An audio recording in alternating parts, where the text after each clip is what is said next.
याच्यासाठी महाराज म्हणतात की मुलात एखादा तरी असावा गुण ज्याने पोट भरेल त्याचं निपुण. म्हणजे नुसतं तुम्ही म्हणाल की शिक्षण घेऊन काहीतरी मोठं होत आहे तर फार नाही. लोकांमध्ये असं वाटतं की ग्रॅज्युएशन केलं अमक होऊन जाईल धमक होऊन जाईल, पण नाही. नोकऱ्यांची परिस्थिती आजच्या परिस्थितीमध्ये इतकी खराब झालेली आहे.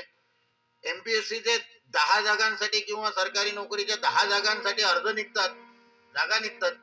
त्याच्यासाठी 10,000 पोरं अर्ज करतात. त्यात 10 सिलेक्ट होतात. 9,990 पोरं तसे राहतात. हे सगळ्याच ठिकाणी अशा पद्धतीने सरकारी नोकऱ्या किंवा हे मिळेल पात्रतेप्रमाणे निश्चितच मिळतात जे आहेत त्यांची